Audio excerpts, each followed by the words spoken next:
আল্লাহর এই জমিনে যারা আল্লাহর আইনের বিরুদ্ধে বিদ্রোহ করবে তাদের ব্যাপারেও আল্লাহর বিধান হলো আল্লাহর এই জমিনে তারা থাকতে পারবে না, আল্লাহর এই জমিন থেকে বের হয়ে অন্য কোথাও চলে যেতে হবে। ঠিক কিনা জোরে বলে?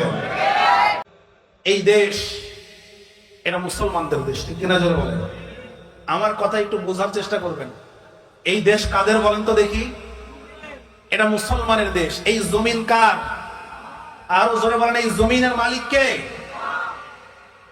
তো এই দেশ এই জমিনের মধ্যে নাকি জমিনের বাইরে? তো জমিনের মালিক যদি হয় আল্লাহ, মুসলমানরা হলো মালিক পক্ষের লোক। মুসলমানরা কোন পক্ষের লোক? মালিক পক্ষের লোক। আরো সহজে যদি বলা যায়, মুসলমানরা হলো সরকার দলীয় লোক। কোন দলীয় লোক ভাই? সরকার দলীয় লোক। দেশে সরকারে যারা থাকে, সরকার দলীয় লোকের পাওয়ার আর ক্ষমতা বেশি থাকে নাকি বিরোধী দলের পাওয়ার আর ক্ষমতা বেশি থাকে? আবারও বলেন তো, এই জমিন কার? এই জমিনে তারাই তো সরকার পক্ষের, তারাই তো মালিক পক্ষের যারা আল্লাহর হুকুম অনুযায়ী চলে। ঠিক কিনা জোরে বলেন? তো মুসলমানরা কি আল্লাহর হুকুম অনুযায়ী চলে না? তো তার মানে এই জমিন আল্লাহ, এই রাষ্ট্র আল্লাহর, এই জমিনের মধ্যেই, সুতরাং এই রাষ্ট্র মুসলমানদের। ঠিক কিনা জোরে বলেন? নাকি এই রাষ্ট্র অন্য কাউকে? আমরা কি এই রাষ্ট্রকে ইন্ডিয়াদের কাছে ভাড়া দিছি? সামনে ওয়াশিংটনের কাছে ভাড়া দেবো এরকম কোন নিয়ত আছে? জমিন আল্লাহর, হুকুম চলবে কার? এই জমিন পরিচালনা করবে তারাই যারা আল্লাহর কথা মেনে চলে। জোরে বলেন ঠিক কিনা? সম্মানিত হাজিরিন, এই জমিন আল্লাহ, এই রাষ্ট্র আল্লাহ। আল্লাহ পাক ঘোষণা করেছেন, ওয়ালিল্লাহি মিরাসুস সামাওয়াতি ওয়াল আরদ। আল্লাহর জন্যই এই জমিন এবং আসমানের মিরাস, মানে মালিকানা। আসমান এবং জমিনের মালিক কে? জোরে বলেন আল্লাহ। শুধু তাই নয়, ওয়ালিল্লাহি মা ফিস সামাওয়াতি ওয়া মা ফিল আরদ। আসমান এবং জমিনই শুধু নয়, আসমান এবং জমিনের মধ্যে যা কিছু আছে সেগুলোরও মালিক কে? জোরে বলেন। সেগুলোর মালিক আল্লাহ তাআলা। আল্লাহ পাক অন্য আয়াতের মধ্যে বলেন, আসমান এই জমিন, কুলিল্লাহুম্মা মালিকাল মুলক। খুব ভালো করে বুঝুন, হে রাসূল আপনি বলে দিন মালিকাল মুলক আল্লাহ। আল্লাহ তাআলা হলেন এই সার্বভৌমত্বের মালিক।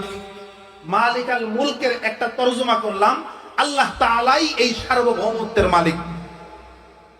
সবাই ভালো করে বুঝবেন, সার্বভৌমত্বের মালিক কে? আবারও বলেন, সার্বভৌমত্বের মালিক কে? নাকি জনগণ সার্বভৌমত্বের মালিক?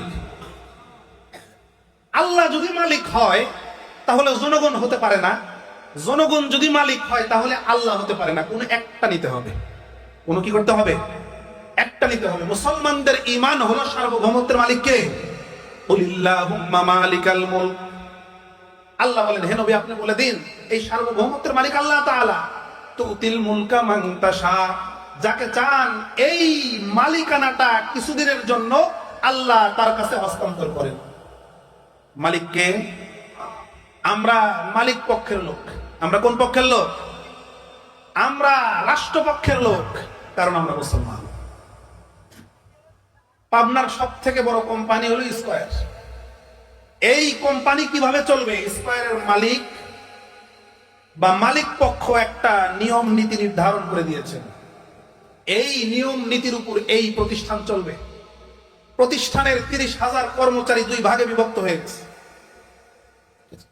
এক গ্রুপের দাবি হলো মালিক যেইভাবে বলেছে আমরা ঠিক সেইভাবেই চলবো।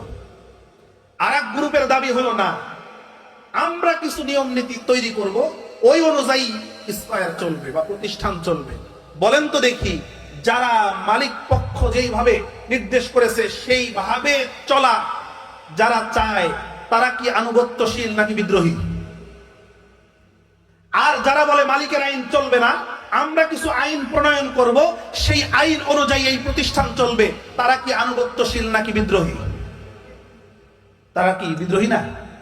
যখন কোম্পানির মধ্যে বিদ্রোহী তৈরি হবে, বিদ্রোহ চলবে, তো মালিক কি বিদ্রোহীদের গলায় ফুলের মালা দেবে নাকি তাদেরকে কোম্পানি থেকে বহিষ্কার করবে? নীতি তো এইটাই, যেই কোম্পানির বিরুদ্ধে বিদ্রোহীরা বিদ্রোহ করবে তাদের আর সেই কোম্পানিতে থাকার কোনো অধিকার আর সুযোগ থাকে না। ঠিক কিনা জোরে বলেন? এই জমিন কার? আবার বলেন।